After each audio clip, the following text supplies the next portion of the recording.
저는 본문 말씀을 가지고 바벨탑 사건이 주는 교훈이라는 제목으로 함께 은혜를 나누도록 하겠습니다. 1912년 영국은 해가 지지 않는 나라로 우리들이 알고 있죠. 영국의 그 자긍심이 대단하고, 그래서 영국민들의 마음을 담아서 세계에서 가장 큰 배를 만들자 이렇게 결심했어요. 지금도 바다를 제패하는 자가 세계를 지배합니다. 미국이 바다를 제패하죠. 뭔 사건이 나면은 항공모함이 나가잖아요.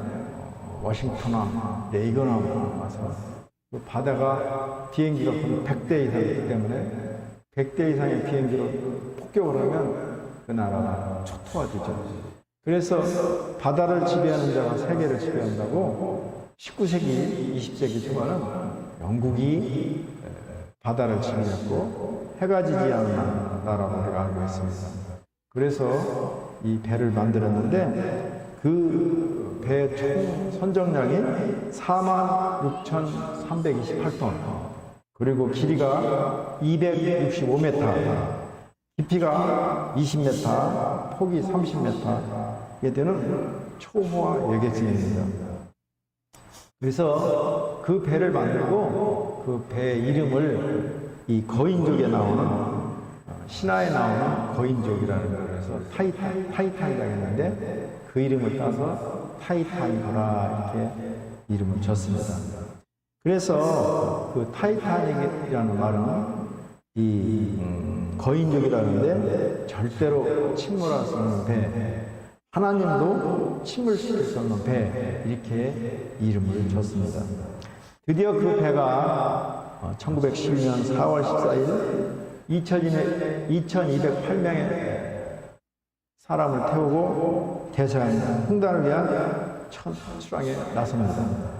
그런데 배가 캐나다 동부에 이르렀을 때 그 캐나다 동부 기지에서 무전입니다. 조심하라, 조심하라. 타이타닉은 조심하라. 앞에 큰 빙산이 있다. 충돌에 조심하라. 항해사는 그 말을 듣고 배가 워낙 크니까 길이만 265m 되니까 무시해버린 거예요. 이 거대한 배를 너무나 신뢰해서 선장에게 보고할 생각도 않고 그냥 항해를 하는 거예요. 급박해진 캐나다 육지 통신소에서는 무전을 계속 또 보내는데 이미 항해사는 자리를 비우고 그 무전을 받지 않습니다. 타이타닉은 점점 이제 빙산을 다가갑니다. 항해사는 한참이 지난 후에 선장한테 보고합니다. 전방에 빙산이 있다는 연락을 받았는데요. 타이타닉을 어떻게 할 수 있겠습니까? 선장도 그 말에 맞장구를 치면서 하나님이라도 이 배를 어찌할 수 있겠는가? 항해를 계속해! 결국 타이타닉은 거대한 빙산에 충돌했고 결국 그 사고로 1513명이 바다에 수장되는 사고를 치습니다. 영국의 캠브리지 대학 교수인 조직신학사 우리가 공부하는 C.S. 루이스 교수님은 이렇게 말합니다. 본질적이고 최고의 악은 교만이다. 이에 비해서 부정, 탐욕, 술 취함 등은 벼룩에 지나지 않는다. 천사가 사단이 된 것은 교만을 통해서입니다. 천사장 루시퍼가 너무나 잘했어요. 하나님한테 잘한다고 이쁘다 하니까 이것이 루시퍼가 하나님과 동등하게 되기 위해서 하나님을 무시했어요. 하나님께서 내 이놈 너는 사단이 될지어다. 그래서 천사장 루시퍼가 사단이 된 거예요. 원래 사단은 천사장이었어요. 지금도 천주에 가면 루시퍼요 찬양을 불러요. 모든 죄가 다 악하지만 그 중에서 가장 악한 죄가 교만입니다. 교만은 나는 몰라요. 남들이 알려줘야 돼요. 목사님 신학교 다닐 때 실명을 밝혀도 되겠지. 오건이라는 우리 전도사님이 있었어요. 육사를 나오고 똑똑해요. 되게 건방져요. 찬양대 치기도 하는데 아니 그러는 거예요. 근데 강의를 하는 교수님이 오건 전사님은 본인이 겸손하다고 생각해요. 교만하다고 생각했더니 한참 생각하다가 저는 겸손하다고 생각하는데요. 그러니까 120명 학생이 다 깔깔깔깔 거예요. 그러니까 120명은 다 저 사람 개나리 교만한데 자기만 겸손하다는 거예요. 그래서 교만은 나는 몰라요. 남들이 알아요. 교만은 하나님께 대항하고 자신을 하나님과 동등하게 생각하는 죄를 범하는 것이 바로 교만입니다. 중세 그리스도교의 대표적인 신학자 토마스 아퀴나스는 이렇게 말합니다. 교만은 모든 죄악의 어머니다. 유대인들의 탈무드에는 이렇게 써 있습니다. 압살롬은 아름다운 머리를 뽐내다가 그 머리카락 때문에 죽었다. 사실 이 저아버지 왕자를 빼앗고 이렇게 공격하다가 패배해서 도망치다가 그 아름다운 머리칼이 나무에 걸려서 요압장군에게 죽습니다. 오늘 본문 말씀을 중심으로 바벨탑 사건을 주는 기운이라는 제목으로 함께 은혜를 받기를 바랍니다. 먼저 하나님은 자신의 뜻을 이루기도 하시고 또 우리가 겸손하게 하나님께 순종하여 나갈 때 하나님께서 우리의 뜻을 이루어 나가십니다. 본문의 사건은 노아 시대의 홍수사건 위에 동방의 신할평지에서 모인 사람들의 이야기입니다. 신할평지는 티그리스와 유프레트 강 사이 지역에 있고 이 지역은 훗날 바벨론으로 잘 알려진 지역입니다. 지금으로 말하면 이 터키 근처의 지역입니다. 루이스 긴즈버그는 바벨탑 사건을 주도한 자를 구약에 나오는 구스의 아들 리무롯으로 봅니다. 리무롯은 세상의 첫 용사라고 시작되면서 지금으로부터 3,000년 전에 60만 명의 사람을 모아서 하나님 없는 바벨탑을 건설했습니다. 드넓은 도시 건설과 거대한 웅장한 탑을 건설하는 사람들의 모습을 보시려고 하나님께 내려오시는데 사람들이 이 바벨탑을 건설하는 모습을 보고 하나님께서 이들은 더 이상 구원이 안 되겠구나. 우리가 지난주에 하나님의 작정과 하나님의 예정에 대해서 공부했죠. 하나님의 유기에 대해서 공부했죠. 하나님의 작정하심이 사람이 생육하고 번성을 하겠는데 하나님이 이들이 하는 것을 보고 이들은 도저히 구원할 가능성이 없구나. 그래서 하나님께서 유기하세요. 그러니까 하나님의 유기가 굉장히 무서운 거예요. 하나님께서 이들이 하는 악한 일을 막기 위해서 그들이 하는 언어를 혼잡게 해요. 그러니까 우리는 하나의 언어에 있었는데 바벨탑 사건 이후로 언어를 다르게 해요. 하나님을 대적하면 언어를 혼잡게 하고 성으로 몸으로 범죄하면 하나님께서 눈을 못 보게 해요. 무서운 일이에요. 서로 말을 알아들 수 없게 되자 그들은 도시 건설과 탑을 건설하는 그 역사를 중단하고 하나님의 뜻대로 그들은 다 뿔뿔이 흩어집니다. 그리고 그들은 고생스럽지만 다시 생육하고 번성하는 일에 전념을 다합니다. 우리가 살아갈 때 우리의 삶이 평탄하고 복된 삶이 지속되면 우리는 하나님이 없다, 하나님을 모른다 하며 하나님을 대적합니다. 그러니 우리가 살아가면서 날마다 평탄한 삶이 결코 좁지 않아요. 지금의 사우디아라비아, 이집트 지역의 중동 지역의 그 사막은 한때는 매일 하늘에서 비가 내리고 그리고 그 땅이 비옥했어요. 너무나 비옥하다 보니까 이제 그 식물들이 다 죽게 되고 그리고 그 죽었던 식물이 지하에서 썩어서 지금으로 말하면 원유가 된 거예요. 그러므로 우리가 살아갈 때 잘 됐다고 좋아할 것도 없고 안 됐다고 원망할 것도 없는 거예요. 잘 되면 잘 된 대로 겸손하고 안 되면 안 된 대로 말씀 붙잡고 현실을 이겨나가는 것입니다. 그래서 사람의 계획을 이루시는 분은 하나님이신데 당시의 사람들은 자기들을 위대하게 보이려고 또 자기의 이름을 더럽히려고 그 바벨탑을 세우려고 계획을 세웠으나 그것은 교만에 불과했고 하나님이 그들의 언어를 흔적케 함으로 일순간에 다 망했던 것입니다. 말씀 따라 순종하는 자에게 하나님께서는 뜻을 이루어 주십니다. 교만은 파멸의 지름길이에요. 우리 4절 말씀을 함께 읽습니다.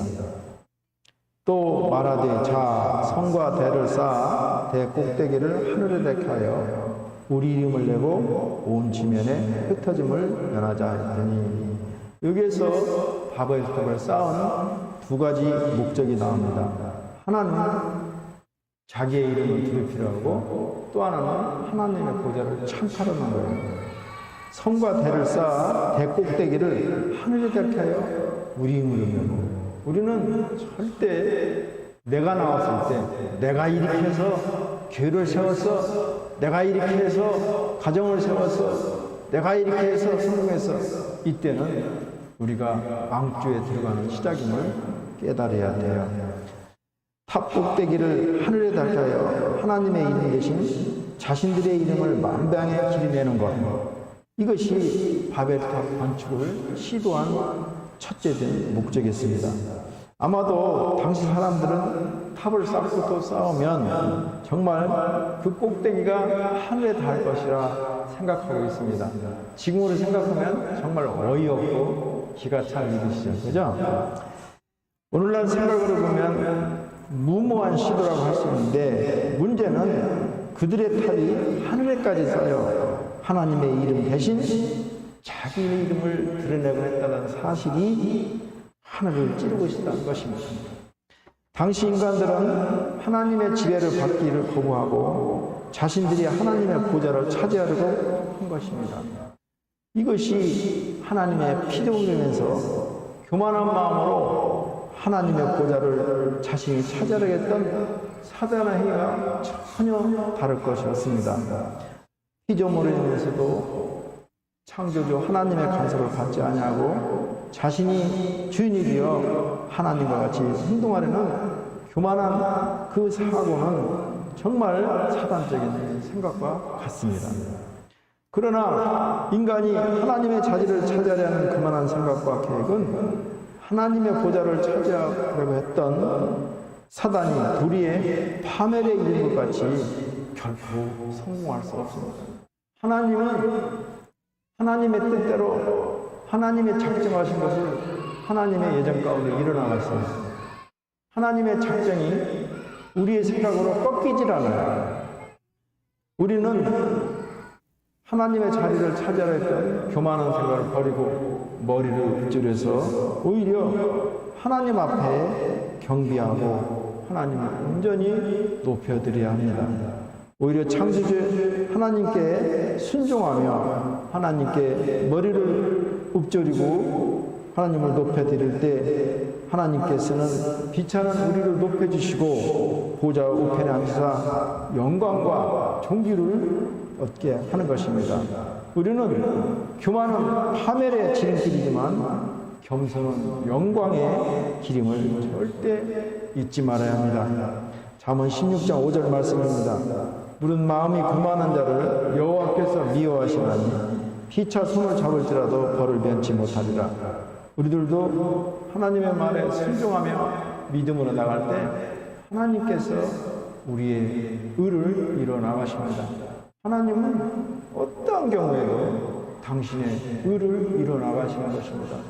우리가 바벨탑을 쌓고 내가 주인 되어서 하나님 보좌를 차지하려고 하면 그것은 하나님의 작정을 무너뜨릴 수가 없어요. 왜? 하나님은 창조시고 하나님은 신이시고 하나님은 알파 오메가이기 때문에 하나님은 우리가 바벨탑을 쌓든 하나님의 보좌에 앉으려고 하든 하나님은 하나님의 작정대로 하나님의 일을 이루시는 분이기 때문에 그렇습니다.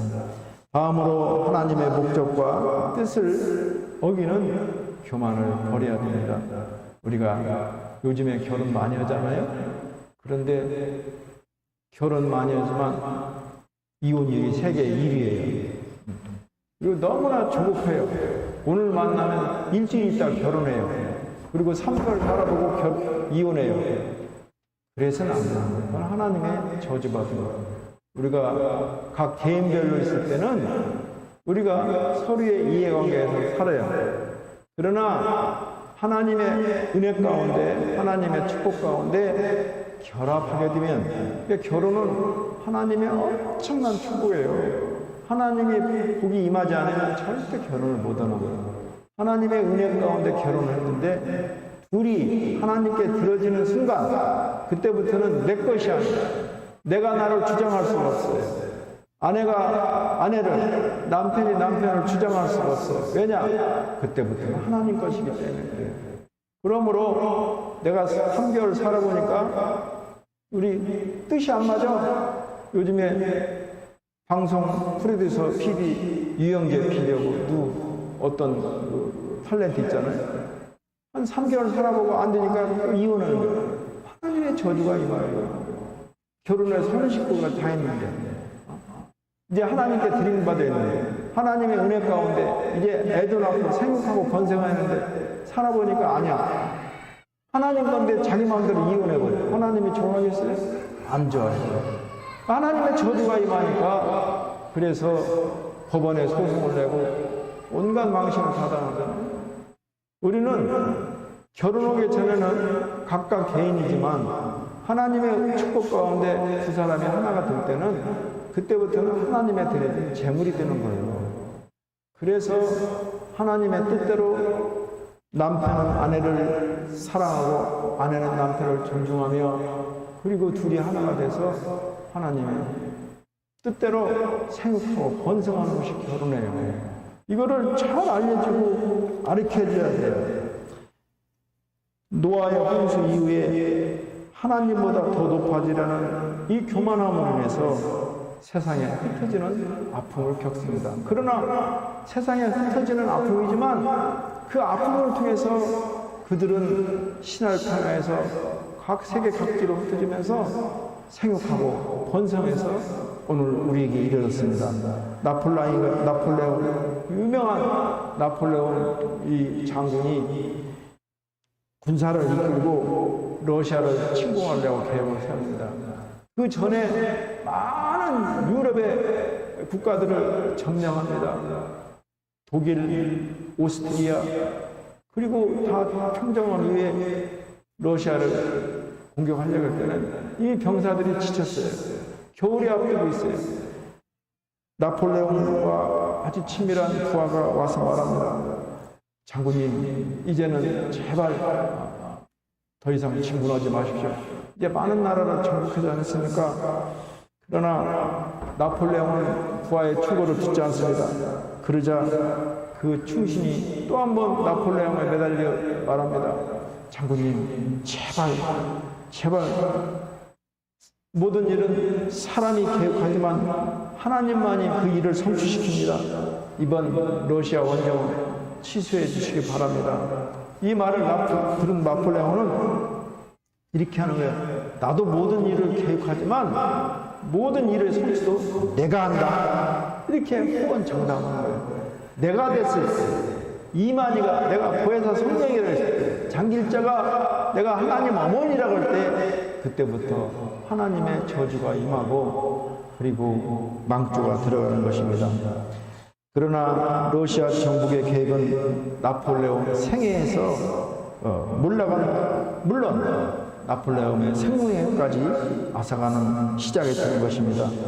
뒤늦게 나폴레옹은 자신의 한계를 깨닫게 됩니다. 인생의 가장 큰 위기는 가난하고 병들고 실패할 때가 아닙니다. 목사님 지금 성도도 10명도 안 되고 건호 저렇게 예배를 방해하지만 힘들고 어려워요. 그러나 이게 불행한 것이 아니에요. 이때가 가장 행복한 거예요. 우리가 깨어 기도하고 성령님을 의지하고 하나님의 말씀을 순종하는 거예요. 크든 작든 성공해서 하나님을 잊어버리고 교만할 때가 목사님도 인간이라면 누구나 옵니다. 겸손은 자기 자신을 아는 것이고 자신의 한계를 깨닫는 것입니다. 교만은 자신을 잊어버린 것입니다. 우리도 교만함으로 실패에 고통을 당하지 말고 항상 나 자신을 낮추고 말씀에 순종하며 살아가기를 주의 이름으로 축원합니다. 마지막으로 신학평지의 사람들이 흩어지지 않으려 했으나 결국 하나님의 뜻대로 하나님의 작정대로 온 세상에 흩어지게 됩니다. 인간은 하나님의 뜻을 결코 꺾을 수가 없어요. 4절 말씀을 우리 함께 읽습니다.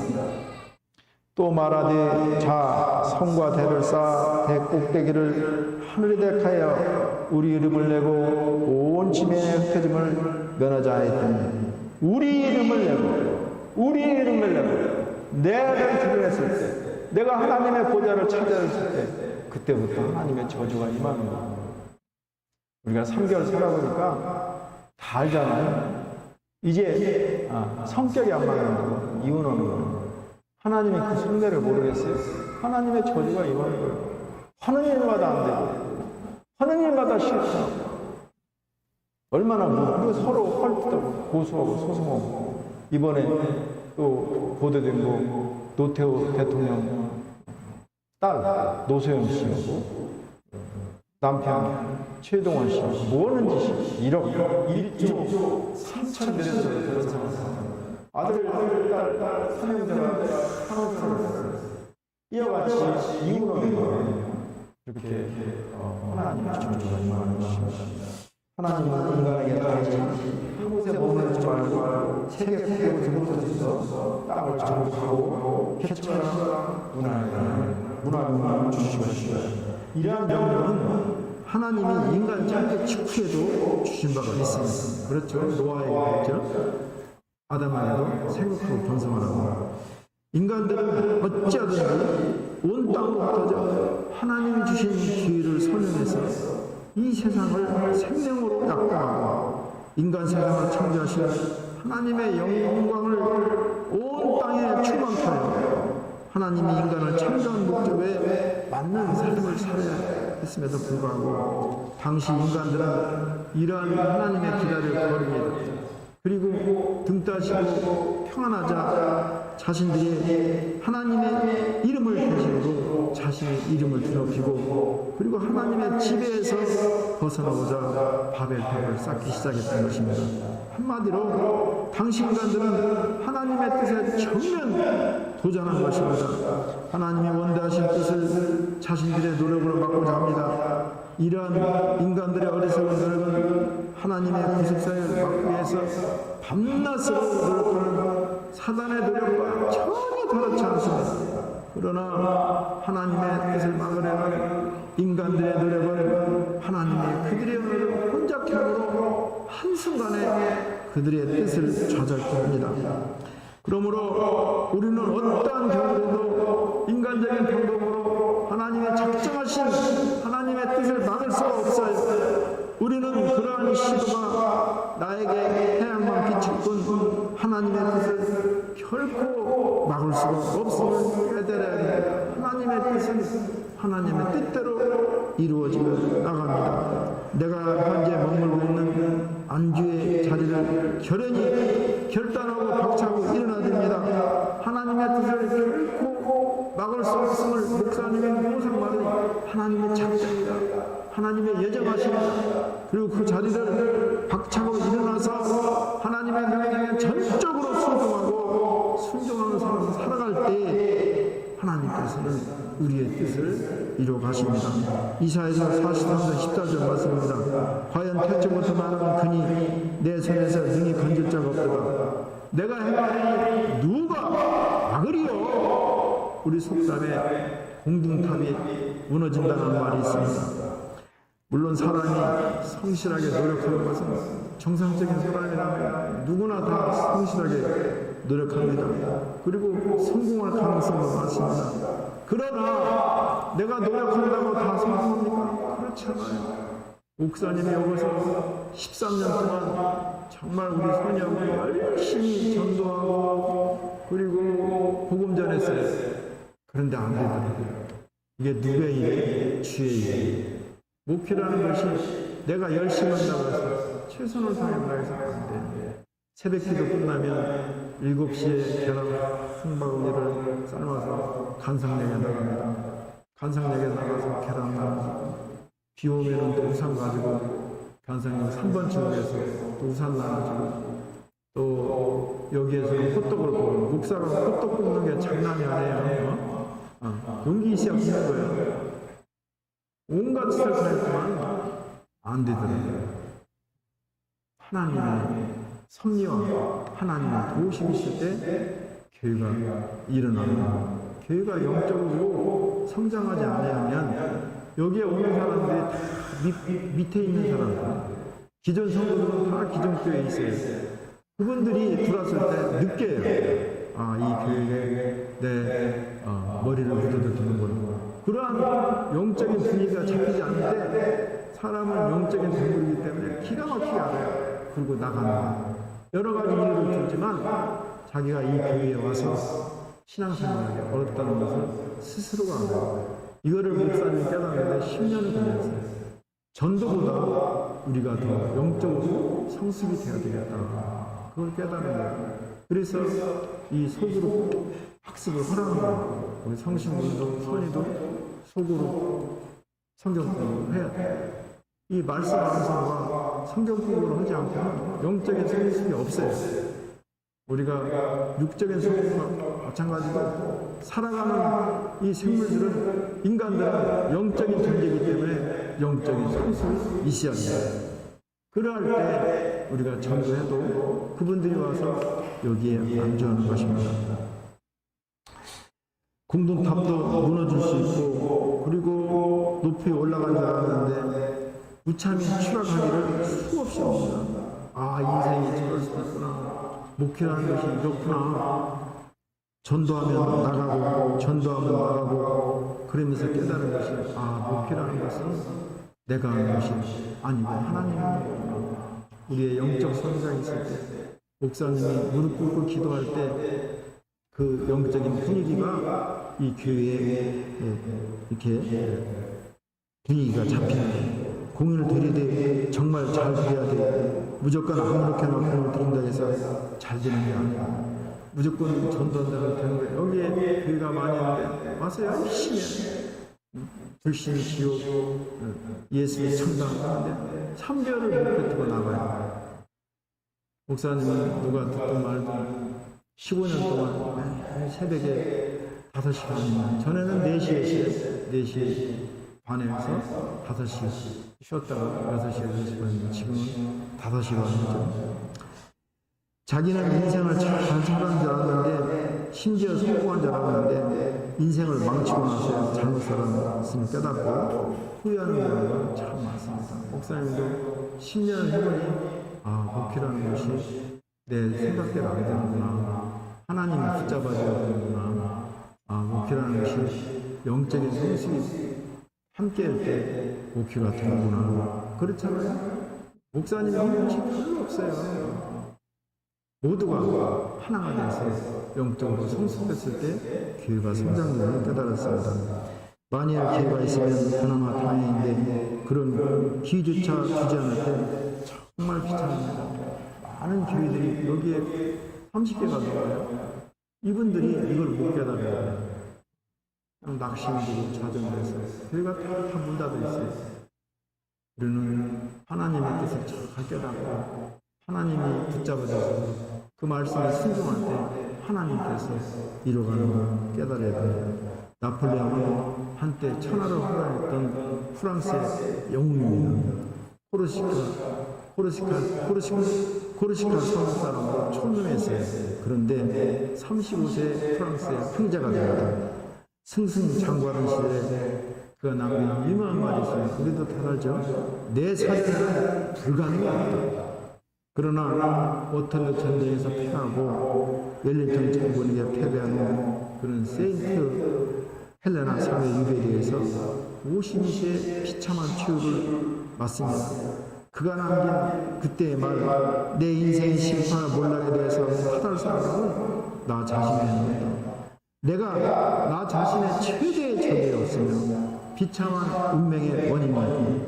그는 분명하게 역사 속의 한 페이지를 창시한 영웅이었고 장군이었습니다. 그렇지만 그 자신으로 볼 때는 그 촌놈으로 태어나서 35세 이 프랑스의 황제가 되고 52세 세인트 루이스전에서 죽었을 것 같아. 그거는 성공한 인생이 아니라 실패한 인생이에요.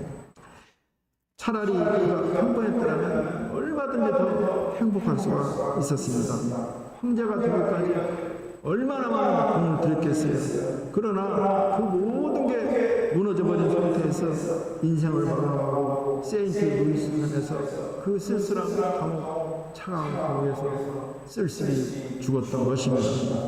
공동탑도 얼마든지 무너질 수 있다는 예를 보내준 것입니다. 우리들도 믿음의 선생처럼 하나님이 가라면 가고 설하면 사는 순종을 통해서 하나님이 우리들의 뜻을 이뤄나갈 수 있도록 하기를 주의 이름으로 축원합니다. 말씀대로 순종하면 우리의 뜻을 하나님이 이뤄나가십니다. 신할 사람들의 언어를 혼잡해서 온 세상에 흩어지게 함으로 하나님께서는 당신의 뜻을 조금도 부끄럼 없이 이루어가십니다.